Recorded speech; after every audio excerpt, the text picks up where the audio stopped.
Sir BJP আৰু বিপিএফৰ মিত্ৰতাটো কি হ'ব? মিত্ৰতা থাকিলেও ক'ব পাৰে, মিত্ৰতা থাকিলে এইবিলাক কথা ক'ব নোৱাৰি নেকি? মিত্ৰতা থাকিলেও ক'ব পাৰে। এইটোতো হেমন্ত বিশ্ব শৰ্মা ডাঙৰীয়াটো কোৱা নাই যে বিপিএফ আৰু বিজেপি মিত্ৰতা ভাঙিছে বুলিতো কোৱা নাই যোৱাকালি। মিত্ৰতা থাকিলেও ক'ব পাৰে, একো নহয়, এইটো ইলেকশ্যন। সেইকাৰণে ময়ো আজি কৈছোঁ হেমন্ত বিশ্ব শৰ্মা ডাঙৰীয়াই মিঠা আম খাব দিছে, টেঙা আম নাখাবি।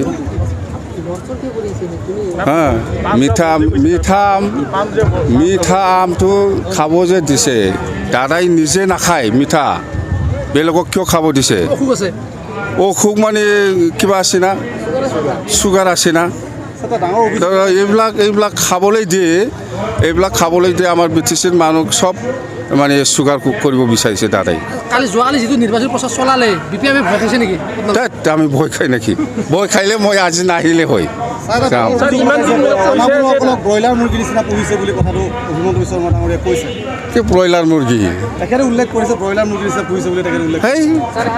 মই কৈছোঁ দাদাটো এনেও কৰোণা ডাক্তৰ হয়, সেইকাৰণে মই কৈছোঁ সি চব জানে যেনিবা আপুনি টেঙা খাব লাগে না মিঠা খাব লাগে না তিতা খাব লাগে, সি চব জানে। সেইকাৰণে যোৱাকালি কৈছে, কিন্তু সি নিজে মিঠা নাখায়, বেলেগক মিঠা খাব দিছে। এইটোকে মই কাউণ্টাৰ দিছে। হিমন্ত বিশ্ব শৰ্মাৰ এতিয়া ট্ৰেক্টৰৰ নাঙলৰ কথা নকয় এতিয়া।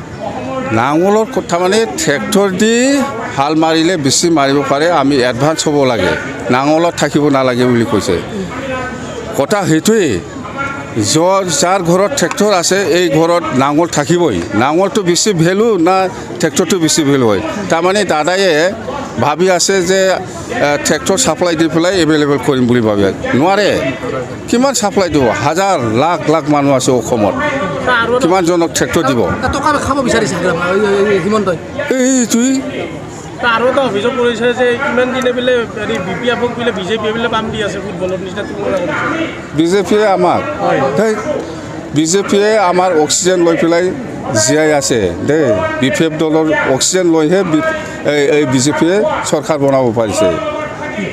এটা ডাঙৰ অভিযোগ কৰিছে, আছুক আপুনি চুপাৰী দি কলা পতাকা দেখুৱালে তেখেতক, এই অভিযোগটো তেখেতে কৰিছে। কোনে কৰিছে? আছুৱে গোটেই অসমত বিজেপি য'ত যায় তাতে কালা পতাকা দেখায়, এইবিলাক কথা কৈ লাভ নাই। 2021 বিজেপিক কেনেকুৱা হেৰিব আপুনি, আৱাজ কেনেকুৱা দিব? 2021 অহা নাই নহয়, 2020 এতিয়া BTC নিৰ্বাচন। নাই, এতিয়া BTC নিৰ্বাচনৰ কথা পাতিম আমি। BTC নিৰ্বাচনত আমাৰ বিপিএফ দলে এবছলিউট মেজৰিটি লৈ পেলাই চৰকাৰ বনাব। বিজেপি যদি মিত্ৰতা কৰে তেতিয়া নাই, একো ইফেক্ট নহয়। UPPL বা বিজেপি একেলগে লগ লাগি ইলেকশ্যন খেলিলেও BTCত আমাৰ বিপিএফ দলক ধ্বংস কৰিব নোৱাৰে। বিপিএফ দলে এবছলিউট ছিংগল মেজৰিটি পাই পেলাই চৰকাৰ বনাব। চলো, কি দিব লাগে? মোৰ ফোন নাম্বাৰটো নিদিলেও চবেই জানে। ফোন নাম্বাৰ দিয়াৰ কি প্ৰশ্ন আছে? ফোন নাম্বাৰ মই নিদিলেও চবেই জানে, এইবিলাক অফিচিয়েল নাম্বাৰ বাছ।